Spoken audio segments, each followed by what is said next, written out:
Hi Virgo, welcome to Higher Source Tarot for your weekly tarot check. This is the week of January 31st through February 7th for all Virgo, Sun, Moon, Rising, and Venus. And if you're new to the channel, I post new readings every Friday and then again on Monday or Tuesday. So if a reading doesn't resonate, you can always check back in a couple of days. You could check a different part of your chart.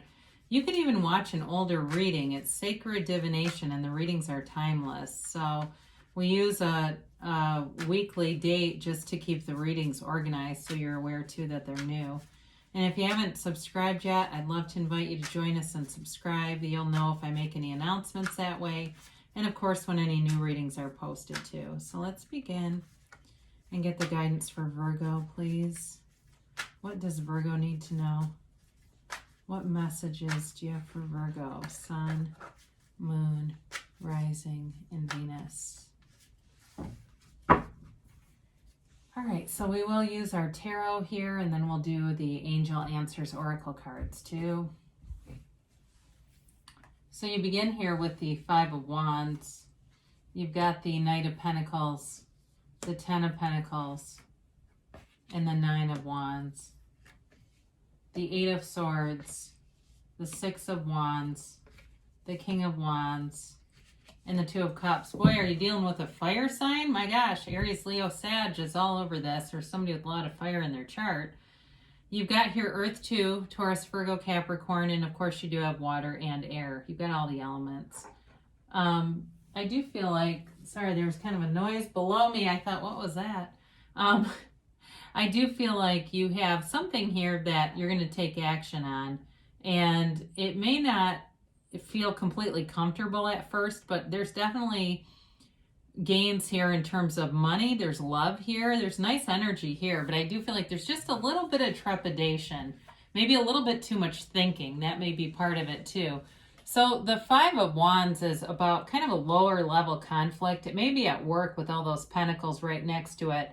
And just as I look at the way that the 5 and the 9 kind of bookend those two pentacles, it may be something where there's just a lot of chaos or disorganization that's really, it might be really getting on your nerves if you're in a situation where you've got kind of that Knight of Wands coworker who's very haphazard, they're late all the time, you know, they're just kind of a nuisance to be assigned to working with. It may be something like that where you're going to be, I get justice for you too, and I know I've had that a few times, going to be putting a boundary in here because it's just makes it an energy field that isn't a good fit for you. So I do feel like with this, it is a 5 and it's a change anyway, but I do feel like you're getting your fill kind of that energy. So the Knight of Pentacles shows up and it's definitely bringing an offer. There's money here for sure. And so for some of you, if you're leaving a job and it's that, you're saying, no, it's not that I'm staying there. I'm actually leaving it because it's chaotic and unorganized and, you know, they don't pay us on time or they change things and then pretend that they never said things that they did and it's just never mind. This brings in the offer and it's much more stable. In terms of a relationship, there's somebody here who wants a commitment. And I do feel like they have a great attraction to you in terms of not only the physical attraction, but also respect and admiration and on a deeper level. They may be a bit slow moving. But, you know, again, I mentioned the Knight of Wands. This is not Knight of Wands. Knights have good intentions, but this one actually has a good head on their shoulders too. So it may seem like they're a bit methodical and not like, you know, maybe it's not as progressing as quickly as you might want, but it is going to last. So we just allow it to develop, you know, and with the Ten of Pentacles here, this is a great card for you. It's a harmonious energy and it's the wealth card. And so if you're getting a new job, like I said, there's stability there, but it's also about bringing in money. So with this, it's a card of recognizing all the gifts around you too, and the love that's around you, the positive aspects in your life, because that's how you'll manifest more of it. Now, in some cases, this is a change, of course, but in some cases, those manifestations, when we can just be more general on feeling what it feels like to have love, on feeling what it feels like to be happy, and not get into the specifics of who's involved or what exactly is happening to bring this happiness. See, sometimes the universe has better ideas on how to bring it into you, but it is consistent. So with this 10 of Pentacles, you're definitely having manifestations come forward. Now the 9 of Wands, though, shows a lot of effort with something. Again, I keep feeling like it's work related.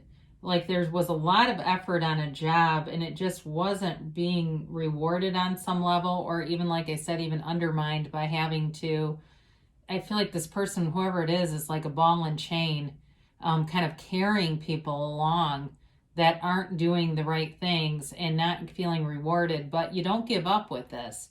So I do feel like in a career, you're definitely invested in it. It's just about finding the right place for you.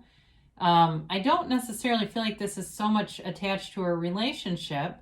I feel like there's nice aspects for that, but there's definitely something in your life where you've had to put in a lot of effort and it feels like kind of on the brink of giving up, but you keep going anyway. And things are going to change because you do have, like I said, new cycles beginning, and this is the end of a cycle. So the 8 of Swords is a lot of thinking. It's a lot of noisy stuff in the mind.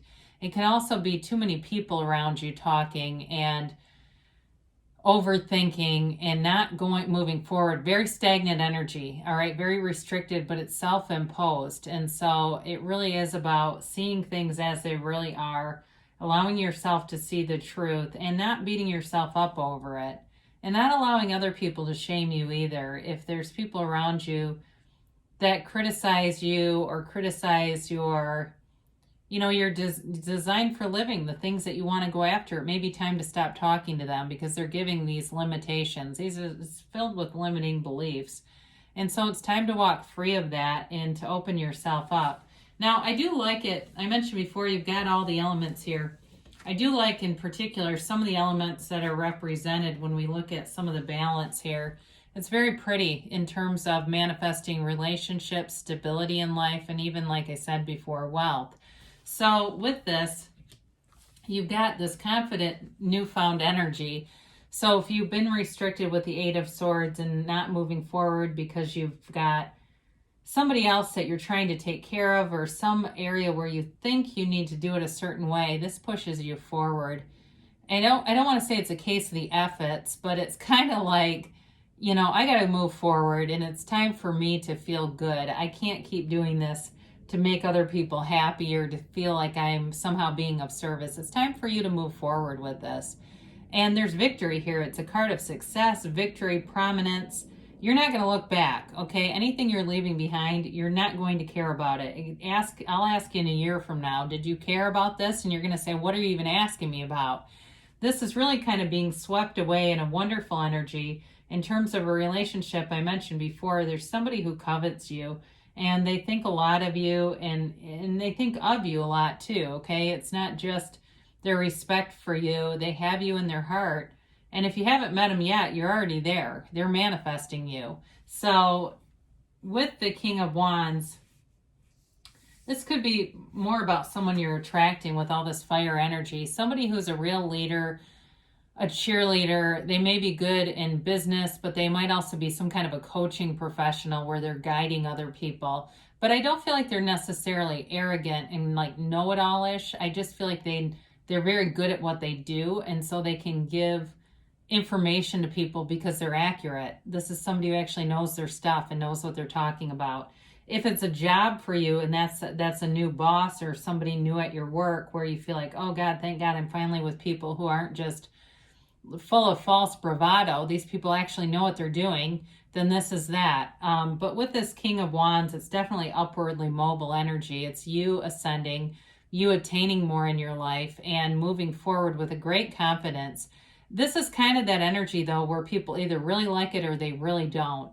And so there's not necessarily a happy medium here, but I feel like it is about moving forward and not really being tied to other people's approval. Okay, the King of Wands doesn't care what people think about him. He doesn't care about the people who don't like him.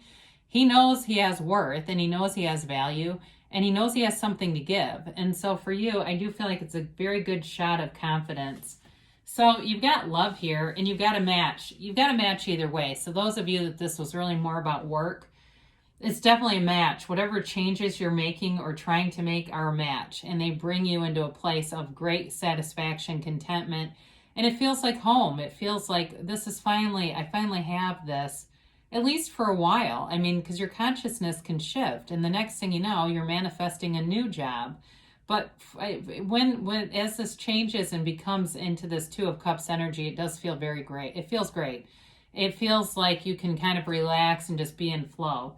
Now, in terms of a relationship, it's real love. And like I said, this person only has eyes for you. They're not looking around, on Bumble or Tinder trying to see what else is out there. They are integrous, they're committed and loving. It's somebody who doesn't want to hurt other people either. So I feel like they're very compatible for you. And I don't know if this person has a dog. I don't even think there's a dog in any. Oh yeah, there are dogs in the Ten of Pentacles. I don't know why, but I just saw a dog. So maybe they're an animal lover or something like that. I feel like they have a lot going for them, and so do you. So it's time to allow that connection to happen. And if it's already here, then it's something that's here to last. So let's see about the angels here for Virgo. What do the angels have to say for Virgo here?